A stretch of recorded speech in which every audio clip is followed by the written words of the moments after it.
Hi hello నమస్తే. నేను మీ సహోదర్. ఈరోజు మనం వచ్చేసాం కర్ణాటక బార్డర్లో ఉన్న బీదర్కి. ఇక్కడ నరసింహ గార్ని అనే చాలా ఫేమస్ టెంపుల్ ఉంది. దాన్ని విజిట్ చేయడానికి మనం వచ్చాం. దీనికి సంబంధించిన పూర్తి ఎక్స్ప్లెనేషన్ అనేది మీకు ఇవ్వబడుతుంది. దయచేసి వీడియో ఎండింగ్ వరకు చూడండి. మీరు కనుక మన ఛానల్ని ఇంకా సబ్స్క్రైబ్ చేయకపోతే దయచేసి సబ్స్క్రైబ్ చేయండి. ఆలయంకి ఎలా చేరుకోవాలనేది లాస్ట్లో వీడియో చివరిలో చెప్తాను. ఇది మనకు మెయిన్ ఎంట్రెన్స్ అనమాట. ఇక్కడ నుంచి స్టెప్స్ ఎక్కిన తర్వాత కొన్ని స్టెప్స్ ఎక్కిన తర్వాత మనకి పైన లెఫ్ట్ సైడ్లో టికెట్ కౌంటర్ అనేది ఉంటుంది. పర్ హెడ్ 10 రూపీస్ అనమాట. 10 రూపీస్ అమౌంట్ పే చేసిన తర్వాత మనకు టికెట్ అనేది వాళ్ళు ఇవ్వడం జరుగుతుంది. ఆ టికెట్ చూపించి మనము దర్శనానికి అయితే వెళ్ళాల్సి ఉంటుంది. స్పెషల్ దర్శనం కూడా అవైలబుల్గా ఉంది. దానికి అయితే 100 రూపీస్ పర్ హెడ్. ఇక్కడ చూడండి, ఇలా పైకి ఎక్కిన తర్వాత మనకు లెఫ్ట్ సైడ్లో టికెట్ కౌంటర్ అనేది కనిపిస్తుంది. ఆల్మోస్ట్ అందరూ కూడా దర్శనం చేసుకున్న తర్వాత బయట వండుకోవడానికి కూడా ఇక్కడ ఏర్పాట్లు చేశారు భోజనం కోసం అని చెప్పి. చూడండి, ఇది టికెట్ కౌంటర్. ఇక్కడ 10 రూపీస్ కట్టి తర్వాత మనకు టికెట్ తీసుకొని ఈ లైన్లో అయితే నిలబడాల్సి ఉంటుంది. ఈ లైన్లో దాదాపు నేనైతే 2 గంటల వరకు వెయిట్ చేశాను. శనివారం సాటర్డే కాబట్టి. మీరు మిగతా రోజులలో వస్తే మాత్రం మీకు దర్శనం త్వరగా అయిపోతుంది. చూడండి, ఈ లైన్లో మనం నిల్చోవాల్సి ఉంటుంది. చిన్నపిల్లలకి వాళ్ళని భుజాలపైన ఎత్తుకొని ఆ వాటర్లో నడవాల్సి ఉంటుంది. ఆల్మోస్ట్ మన చెస్ట్ వరకు అనేది వాటర్ అనేది రావడం జరుగుతుంది.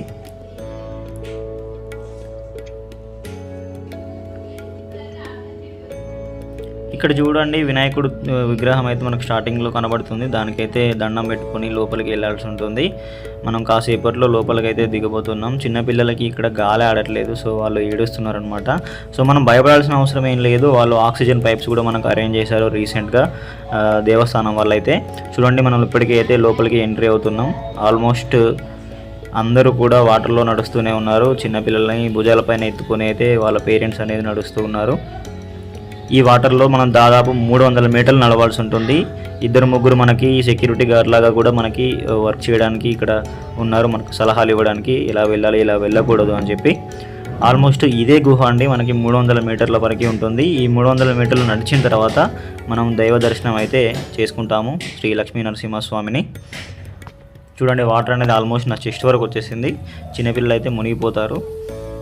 జాగ్రత్తగా ఉండాలి. పిల్లల్ని తీసుకొచ్చిన వాళ్ళు మాత్రం తప్పకుండా అప్రమత్తంగా ఉండాల్సి ఉంటుంది. ఆలయ వివరణలోకి వచ్చినట్టయితే దాదాపు 4 నుంచి 5 అడుగుల ఎత్తులో ఉన్న గుహ గుండా నడవాల్సి ఉంటుందండి. ఇదే సొరంగ మార్గంలో దాదాపు 300 మీటర్ల వరకు మనమైతే నడవాల్సి ఉంటుంది. ఇక్కడ విచిత్రం ఏంటంటే గబ్బిలాలు గుహ పైకప్పుపై వేలాడుతూ ఉంటాయి. కానీ ఇంతవరకు గబ్బిలాల వల్ల ఎవ్వరికి ఎటువంటి హాని జరగకపోవడం ఆశ్చర్యం. ప్రజలు భక్తితో గోవింద గోవింద మరియు నరసింహ హరి హరి అనే పదాలను మంత్రాలుగా ఉచ్చరిస్తారండి. ఈ గుహ ఆలయం చివర గర్భగుడి ఉంది. దానిలో 2 దేవతలు ఉన్నారు మనకి.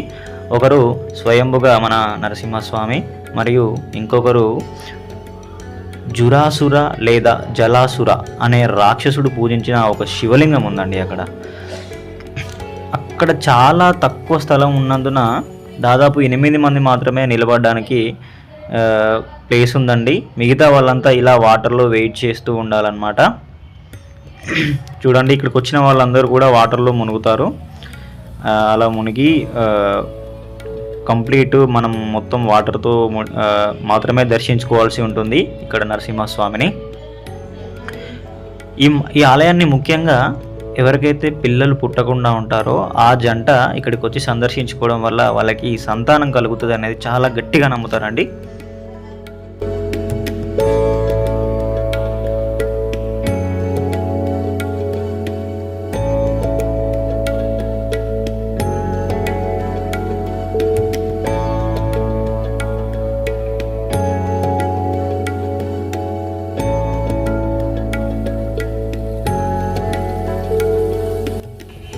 ఎంత నమ్మకం లేకపోతే ఇంతమంది భక్తులు, ముసలి వాళ్ళైనా కూడా చిన్నపిల్లలైనా కూడా అండ్ వాళ్ళని తీసుకొని మరి వస్తున్నారంటే ఎంత ఇక్కడ పవర్ఫుల్ అనేది మనకు తెలుస్తుందండి.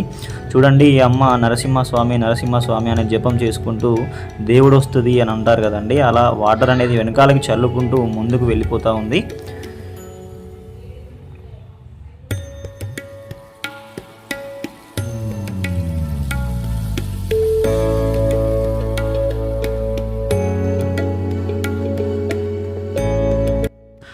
ఈ టెంపుల్ హైదరాబాద్ నుంచి 130 కిలోమీటర్స్ దూరంలో ఉందండి.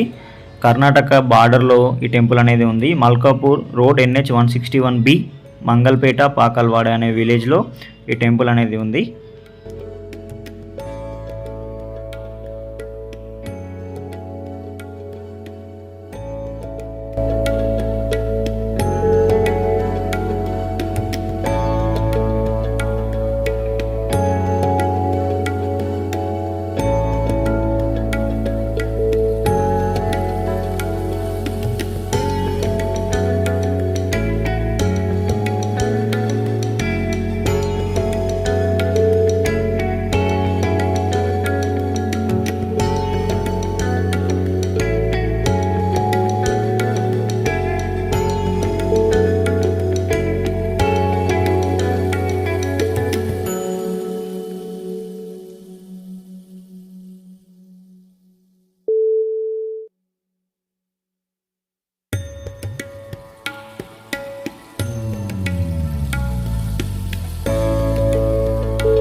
ఇక్కడ చూడండి, పంతులు గారు అయితే ఏదో క్లాత్స్ చిన్న గుహలో ఉన్నవి అన్నీ కలెక్ట్ చేసుకొని అలా వెళ్ళిపోతూ ఉన్నాడనమాట. ఎంతో ఎక్స్పీరియన్స్ ఉండి ఉంటుంది, అలా నడుచుకుంటూ వెళ్ళిపోతూ ఉన్నాడు. అలాగే ఈయన చూడండి, సెక్యూరిటీ గార్డ్, అందరూ కరెక్ట్ లైన్లో వస్తున్నారా లేదా చూస్తున్నాడు. చూడండి, ఎంత చిన్న పిల్లల్ని ఎత్తుకొని అంత ప్రమాదకరమైన ఈ గుహ గుండా ప్రయాణం అనేది అంత ఈజీ కాదండి.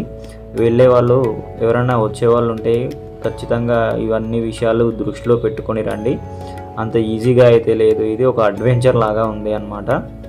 చూడండి, ఎంత చిన్న పిల్లలు, అంత చిన్న పిల్లల్ని ఇంత గుహలో ఆక్సిజన్ ఉండొచ్చు ఉండకపోవచ్చు. కొన్ని సందర్భాల్లో ఆక్సిజన్ సప్లై అయితే చేశారు, కానీ ఏదైనా మరమ్మత్తు ప్రాబ్లమ్స్ అలా ఉన్నా కూడా చాలా ప్రాబ్లమ్స్ అనేది మనం ఫేస్ చేయాల్సి ఉంటుందండి. సో ఇవన్నీ దృష్టిలో పెట్టుకొని వచ్చేవాళ్ళు ఇక్కడికి రండి. కాకపోతే ఎంత మహిమగల దేవుడు అయితే ఇంత భక్తులు ఇంత కష్టంగా ఉన్నా కూడా లోపలికి అనేది రావడం జరుగుతుందో మనం అబ్జర్వ్ చేసుకోవాలి. ఇలా లాస్ట్లోకి వచ్చిన తర్వాత 2 లైన్లుగా డివైడ్ అయిపోతాయండి. ఒక లైన్లో వెళ్ళేవాళ్ళు, ఒక లైన్లో వచ్చేవాళ్ళు. క్లియర్ కట్ అనేది ఉంటుందన్నమాట. కొంచెం దూరం మనం ఇలా నడుచుకుంటూ వెళ్ళిన తర్వాత పైన స్టెప్స్ అనేవి ఉంటాయన్నమాట. ఆ స్టెప్స్ ఎక్కి అక్కడ దర్శనం చేసుకొని వెంటనే మళ్ళీ స్టెప్స్ దిగి మళ్ళీ ఇదే మార్గం గుండా రిటర్న్ అయితే కావాల్సి ఉంటుంది. చూడండి, అక్కడ పైన నుంచి చూస్తున్నట్టయితే అదే గర్భగుడి అనమాట. కొంచెం పైనగా మనకు కనిపిస్తుంది క్లారిటీగా. చూడండి, ఆ పైన కనిపించేది గర్భగుడి అనమాట. తొందరగా దర్శనం చేసుకుని రిటర్న్ అవ్వాల్సి ఉంటుంది. అక్కడ కేవలం 8 మందికి మాత్రమే చోటు అనేది ఉంటుంది. సో అందరూ ఇలా నీటిలో వెయిట్ చేయాల్సిందే అనమాట. సో మన దర్శనం అయితే అయిపోయింది. గర్భగుడిలో మనకి వీడియో కానీ ఫోటో కానీ అలౌ చేయలేదు అనమాట. చాలా స్ట్రిక్ట్లీ ప్రొహిబిటెడ్ అని చెప్పారు. సో మనం రిటర్న్గా మళ్ళీ వెళ్ళిపోతున్నాం. రిటర్న్గా నా ముందు ఒక ఓల్డ్ ముసలావిడ నడుస్తుంది. చూడండి, ఆమె చాలా ఇబ్బంది పడుతుంది నడవడానికి. వచ్చేటప్పుడు మనం చాలా వెయిట్ చేయాల్సి ఉంటుంది, కానీ వెళ్ళేటప్పుడు మాత్రం ఫాస్ట్గా వెళ్ళిపోవచ్చు అనమాట. మనం ఇదే మార్గం గుండా మళ్ళీ అయితే మనము బయటికి వెళ్ళి మన సామాన్లు చూడండి. ఇక్కడైతే ఆక్సిజన్ పైప్ అనేది మీరు చూసారు కదండి పైన, ఆ పైప్ గుండా మనకు ఆక్సిజన్ అనేది సప్లై అవుతుంది అనమాట.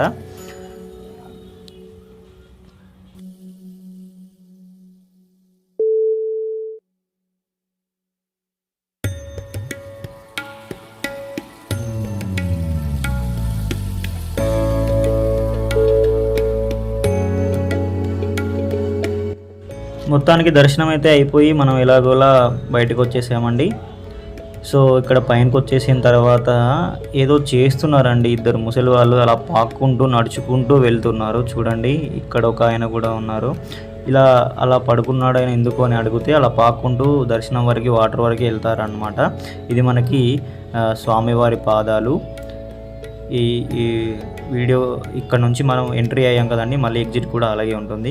ఇక్కడ దగ్గరలో సిద్ధి వినాయక టెంపుల్ కూడా ఉందండి. నాకు టైం లేదు దర్శించుకోవడానికి, మీరు వస్తే తప్పకుండా దర్శించుకోండి. ఇదండి వీడియో. నచ్చితే లైక్ చేయండి, షేర్ చేయండి, సబ్స్క్రైబ్ చేయండి.